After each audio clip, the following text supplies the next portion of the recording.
ভারত উপমহাদেশ বা বাংলা অঞ্চল যেটাই বলা হোক, এখানের খুবই গুরুত্বপূর্ণ একটা অংশ জুড়ে আছে হচ্ছে পলাশীর যুদ্ধ।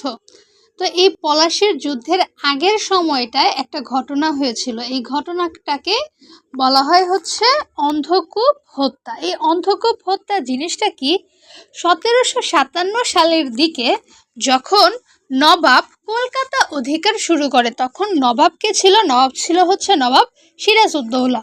উনি হচ্ছে ওনার বিভিন্ন জায়গাগুলো হচ্ছে পুনরুদ্ধার করা শুরু করে।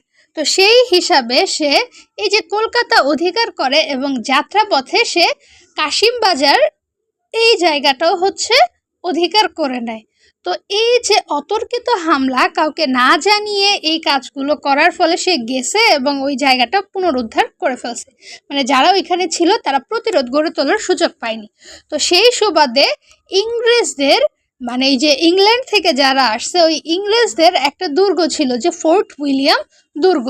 এই দুর্গতে যারা ছিলেন, যে ইংরেজরা, হলওয়েল সহ আরও অনেকেই ছিল, এই ইংরেজরা হচ্ছে হঠাৎ আক্রমণ হওয়ায় তারা কি বলে কোনো ব্যবস্থা নিতে পারেনি।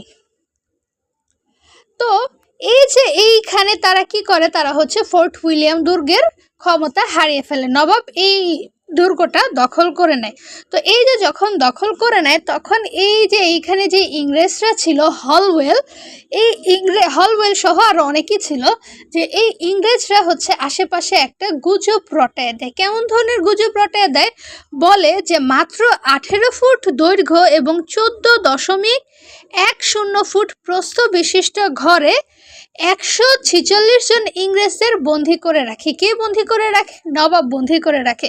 এবং এই যে ছোট ঘরে এত মানুষ বন্দি করে রাখার ফলে তার মধ্যে 123 জন মানুষ হচ্ছে প্রচণ্ড গরমে শ্বাসরুদ্ধ হয়ে মারা যায়। বস্তুত এটা ছিল হচ্ছে একটা গুজব।